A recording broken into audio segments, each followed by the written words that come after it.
السلام علیکم ورحمۃ اللہ وبرکاتہ الحمدللہ وکفا وسلام علی عبادہ الذین اصطفى اما بعد فاعوذ باللہ من الشیطان الرجیم بسم اللہ الرحمن الرحیم ویل للمطففین الذین اذا اکتالوا علی الناس یستوفون واذا کالوهم او وزنوهم یخسرون الا یظن اولئک انہم مبعوثون لیوم عظیم یوم یقوم الناس لرب العالمین سبحان ربک رب العزت عما یصفون وسلام علی المرسلین والحمد للہ رب العالمین اللہم صلی علی سیدنا و نبینا محمد وعلی آل سیدنا و حبیبنا محمد وبارک وسلم۔ ایک ٹرمینالوجی ہے، ایک اصطلاح ہے جس کو تطفیف کہتے ہیں۔ تطفیف کہتے ہیں کہ انسان جب دوسرے سے ایکسپیکٹ کرے تو پورا ایکسپیکٹ کرے، لیکن جب خود دے کسی کو تو پورا نہ دے، اس کو کہتے ہیں تطفیف۔ ایک سورت ہے جس کا نام سورت التطفیف ہے، اور اس کی کچھ آیات میں نے ابھی تلاوت کی، شروع کی آیات۔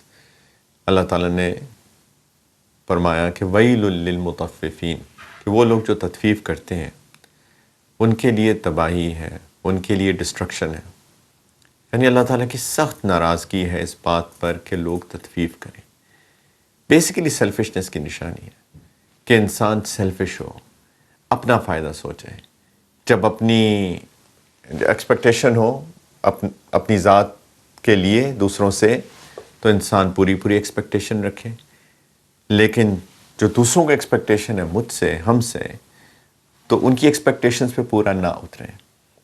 اور اس میں جو اللہ تعالیٰ نے آگے بات کی کہ جب ایک بزنس ٹریڈ کی مثال دی ہے کہ جب دوسرے سے کوئی چیز خریدے، دوسرے سے کوئی چیز لے، جب اس سے کوئی ناپ کر، تول کر، وے کر کے کوئی چیز لے تو ایکسپیکٹ کرے کہ وہ پورا دے گا۔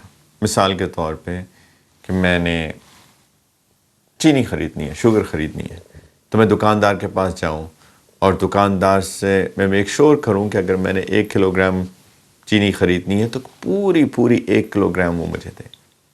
لیکن جب وہ خود دیتا ہے کسی کو تو اس کے اندر وہ کرپشن کرتا ہے، اس کے اندر وہ ناپ تول میں کمی کرتا ہے۔ جب کسی کو دیتا ہے تو پورا نہیں دیتا، یہ ہے تطفیف۔ اللہ تعالیٰ نے یہ بات سمجھا کر فرمایا کہ الا یظن اولئک انہم مبعوثون، کیا ان لوگوں کو یہ سوچ نہیں ہے، کیا ان کو یہ گمان نہیں ہے، کیا ان کو یہ یاد نہیں رہتا کہ ان کو ایک دن دوبارہ کھڑے ہونا ہے مرنے کے بعد؟ لیوم عظیم، ایک ایسے دن میں جو بہت بڑا دن ہے۔ یوم یقوم الناس لرب العالمین، وہ ایسا دن ہے جب سارے لوگ رب العالمین کے سامنے، سارے جہانوں کے رب کے سامنے کھڑے ہوں گے۔ دوسرے الفاظ میں ان کو اپنا حساب کتاب دینا ہے، دوسرے الفاظ میں کہ ان کو یہ جو ایٹیچیوڈ ہے ان کا، اس کے بارے میں جواب دینا پڑے گا ان کو کہ وہ ایسا کیوں کرتے رہے کہ جب دوسرے سے لیا تو پورا لیا، جب دوسروں کو دیا تو پورا نہیں دیا۔ وہ اتنے سیلفش کیوں تھے، وہ اتنے خود غرض کیوں تھے، وہ صرف اپنا فائدہ کیوں سوچتے تھے۔ قیامت کا دن اگر انسان اپنے ذہن میں رکھے، اپنے سامنے رکھے، تو انسان بہت ساری برائیوں سے بچ جاتا ہے، کیونکہ قیامت کا دن انصاف کا دن ہے، قیامت کا دن عدل کا دن ہے، جسٹس کا دن ہے۔ قیامت کے دن جو کچھ بھی ہم نے لوگوں کے ساتھ کیا یا لوگوں نے ہمارے ساتھ کیا، اس سب کا پورا بدلہ دیا جائے گا۔ نبی کریم علیہ السلام نے تو یہاں تک فرمایا کہ جانور بھی اپنا حساب لیں گے ایک دوسرے سے۔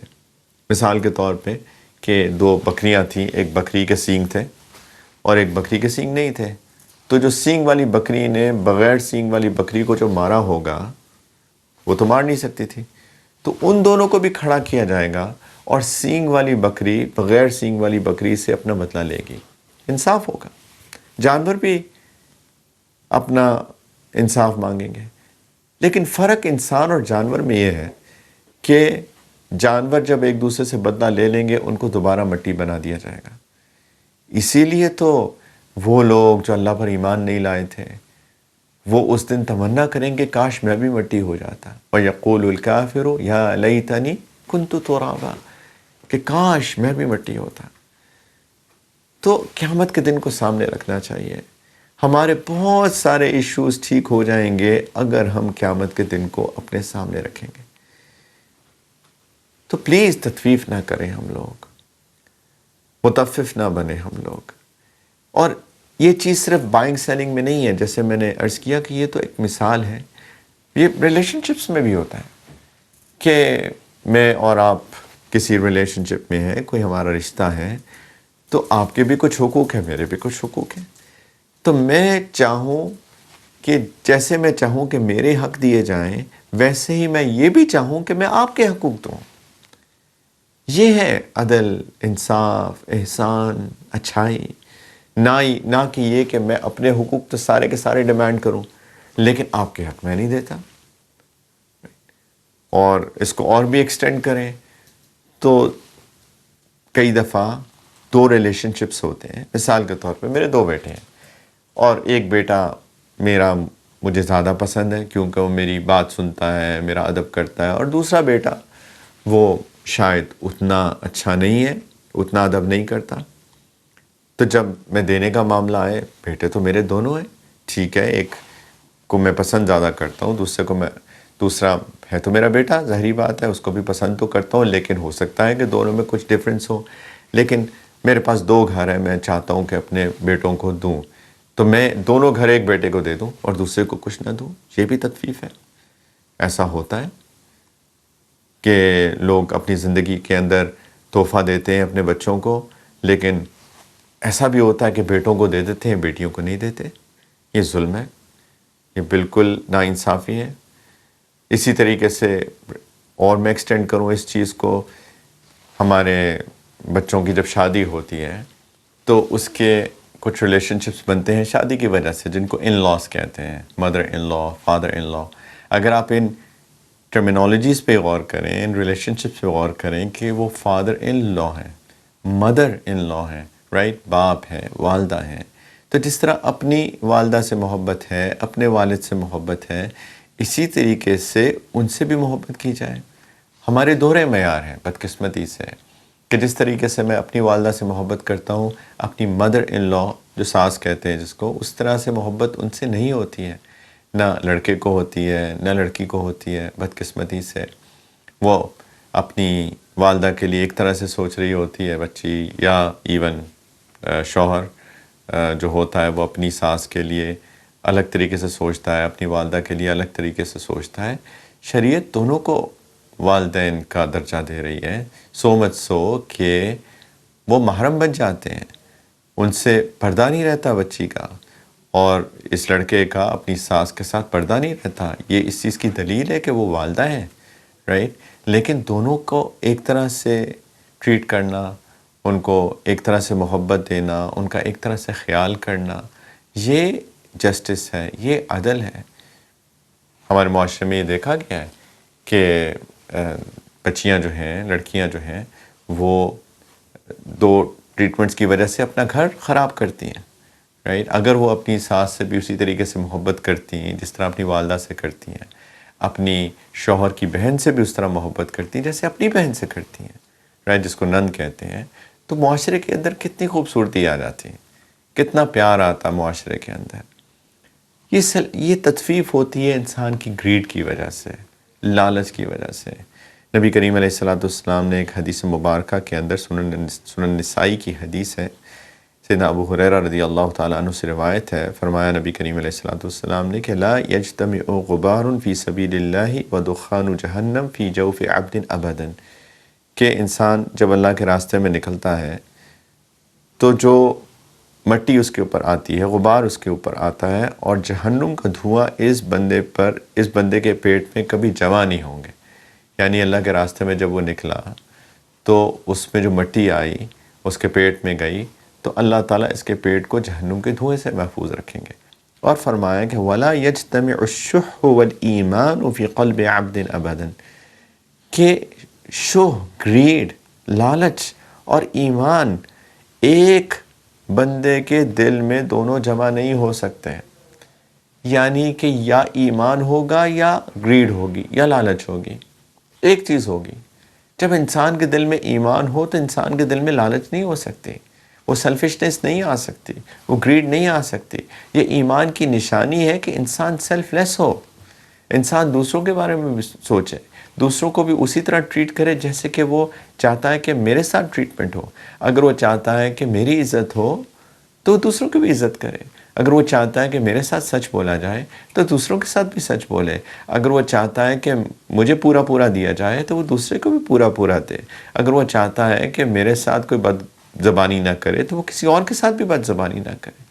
یہ ایٹیچیوڈ پیدا کرنے کی ضرورت ہے، یہ دین کا حصہ ہے، ورنہ جیسے میں نے شروع میں عرض کیا کہ اللہ سبحانہ و تعالیٰ سخت ناراض ہوتے ہیں جو لوگ تطفیف کرتے ہیں، جو لوگ دوسروں کے ساتھ اس طرح ٹریٹ نہیں کرتے ہیں جیسے کہ وہ چاہتے ہیں کہ ان کے ساتھ ٹریٹ کیا جائے، وہ ریلیشن شپس کے اندر ہو، وہ لین دین کے معاملے کے اندر ہو، یا کسی بھی چیز کے اندر۔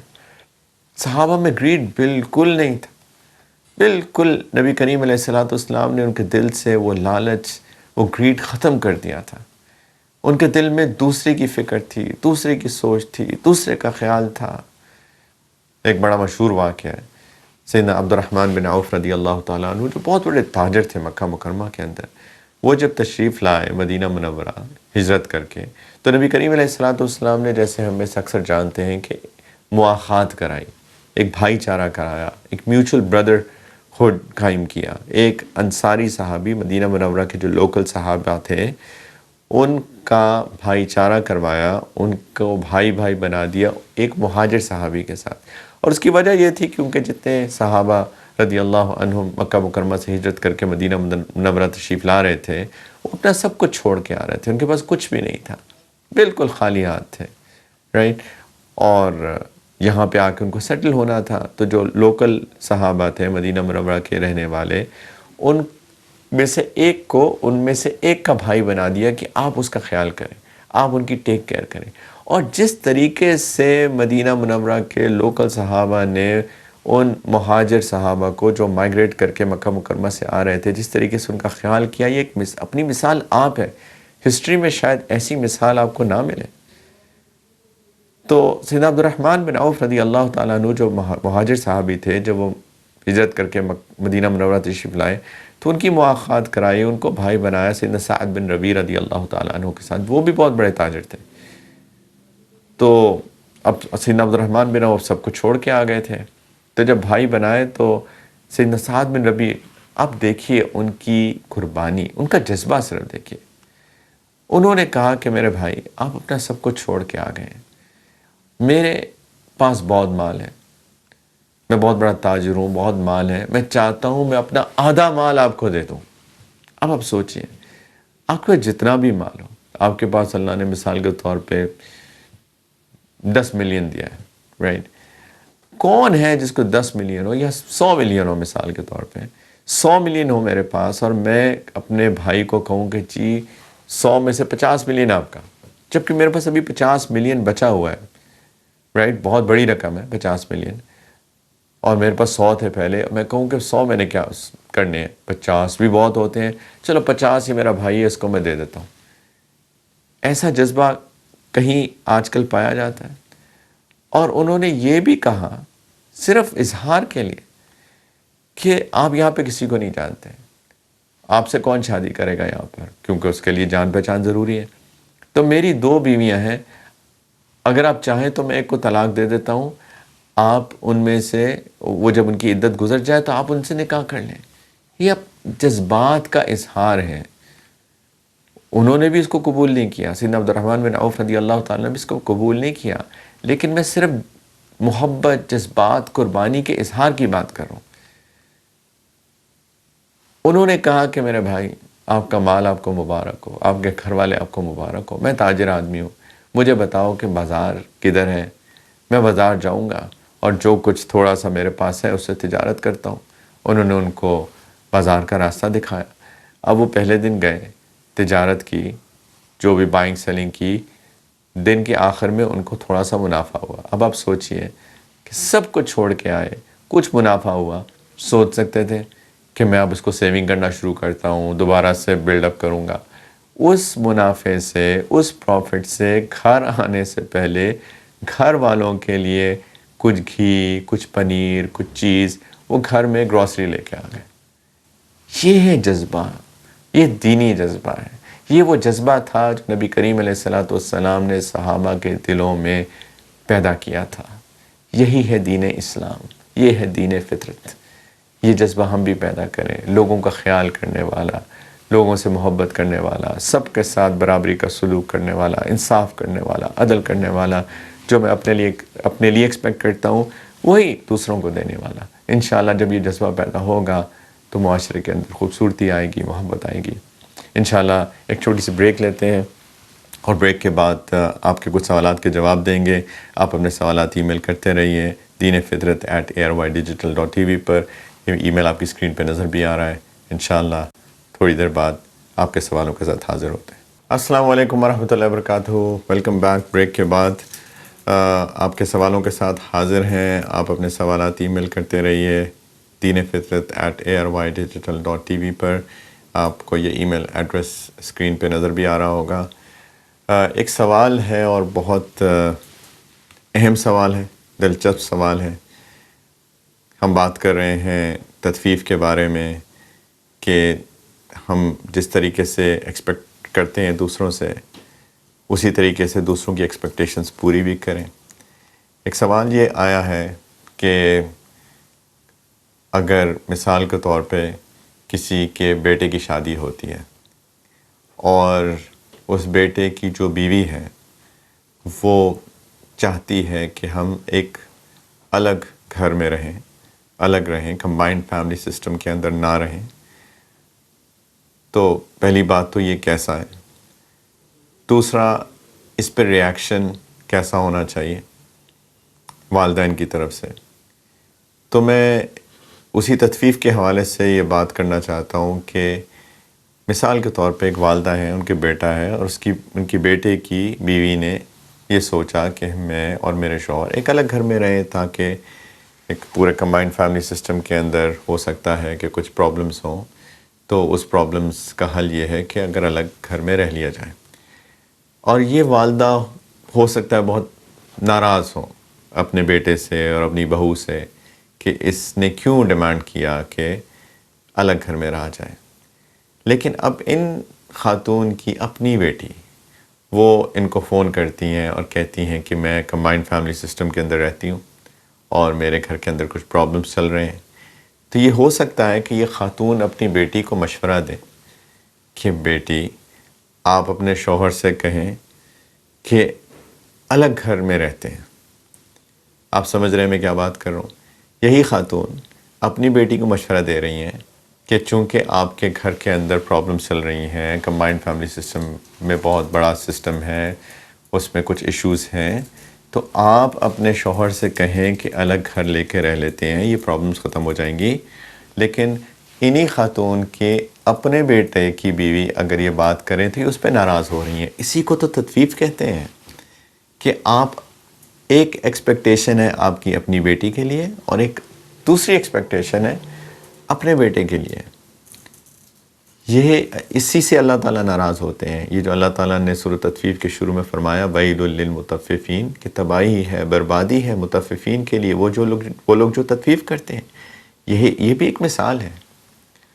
تو پلیز اگر آپ سمجھتی ہیں کہ آپ کی بیٹی کے مسائل کا حل الگ رہنے میں ہے تو بالکل اسی طریقے سے آپ کے بیٹے اور ان کی بیوی کے مسائل کا حل بھی الگ رہنے میں ہے.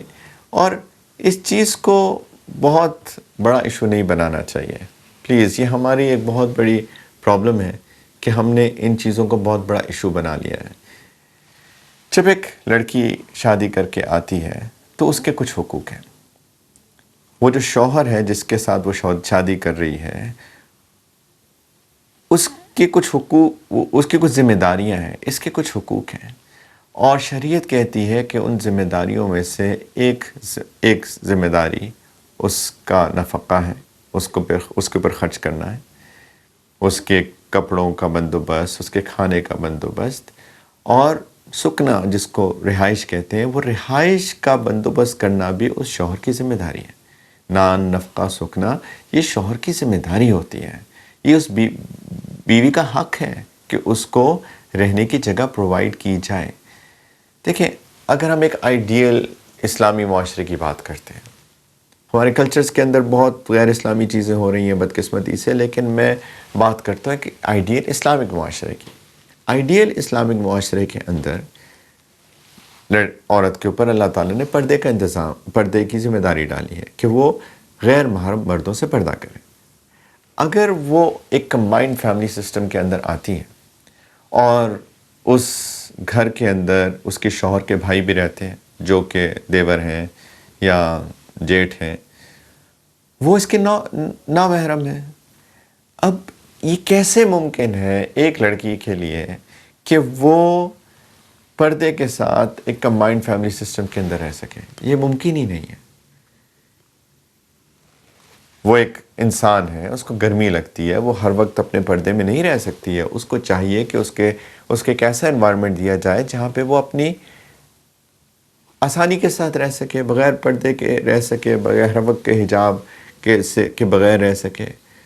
تو ایک الگ سیٹ اپ ہونا یہ اس بچی کا حق ہے. ہاں ایسا ہو سکتا ہے کہ یہ لڑکا جو ہے ابھی افورڈ نہیں کر سکتا، یہ ممکنات میں سے ہے کہ اپنا گھر افورڈ نہیں کر سکتا. تو پھر شریعت کہتی ہے کم از کم ایک ایسی سپیس ہو جہاں پہ اس لڑکی کی پرائیویسی ہو. مثال کے طور پہ ایک کمرہ ہے، ایک لاؤنج ہے، آئیڈیلی ایک چھوٹا سا کچنیٹ بھی ہو، کچن ہو، تاکہ یہ بچی پکا سکے، کھا سکے، لیکن کم از کم اس کا ایک پرائیویٹ سپیس ہو جہاں پہ وہ آزادی کے ساتھ رہ سکے، اپنے آرام سے رہ سکے. یہ اس کا حق ہے. لیکن اگر اس بچے کو، اس لڑکے کو جو کہ شوہر ہے، اگر یہ افورڈ کر سکتا ہے تو آئیڈیل یہی ہے کہ یہ بچہ اور یہ بچی، یہ لڑکا اور یہ لڑکی، یہ شوہر اور یہ بیوی، یہ الگ گھر کے اندر رہیں، آئیں، والدین سے ملیں، روز آئیں، روز ملیں، ان کا خیال کریں. لیکن یہ اس لڑکی کے حقوق میں سے ہے، تو اس پہ والدین کو ناراض نہیں ہونا چاہیے، قطعاً ناراض نہیں ہونا چاہیے. یہ والدین بھی تو کبھی اپنے والدین کے ساتھ رہتے تھے اور آج وہ خود رہتے ہیں. تو جب ان کا بیٹا شادی کے بعد الگ رہنے کی بات کرتا ہے تو اس کے اندر ناراضگی کی کوئی بھی بات نہیں ہے. یہ بلکہ اس کی بیوی کے لیے آسانی ہے. محبتیں بھی، میرے تجربے میں تو اس سے محبتیں بھی زیادہ ہی ہوتی ہیں. جب انسان بہت قریب رہتا ہے تو کچھ ڈفرینسز ہو جاتے ہیں، اختلافات ہو جاتے ہیں، کانفلکٹس ہو جاتے ہیں، ڈفرینسز اوپینینز ہو جاتے ہیں. اس کے اندر شیطان آ کے کوئی نہ کوئی دل کے اندر کوئی غلط فہمیاں پیدا کر دیتا ہے. لیکن جب تھوڑا سا ڈسٹنس ہوتا ہے، ملاقاتیں ہوتی ہیں، ایک دوسرے کا خیال رکھتے ہیں، تو میرا تجربہ تو یہ بھی کہتا ہے کہ اس سے محبتیں بھی زیادہ ہوتی ہیں. تو لیکن شروع میں جو بات کی تھی کہ جو ہم اپنی اولاد کے لیے چاہتے ہیں وہی چاہیے کہ ہم دوسرے کی اولاد کے لیے بھی چاہیں. یہی عدل انصاف ہے. اللہ کرے کہ میں اپنی بات سمجھا پایا ہوں. انشاءاللہ تعالیٰ آپ سوالات اپنے ای میل کرتے رہیے دین فطرت @ARYdigital.tv پر. انشاءاللہ تعالیٰ آپ سے اگلے ہفتے ملاقات ہوگی. السلام علیکم ورحمۃ اللہ وبرکاتہ.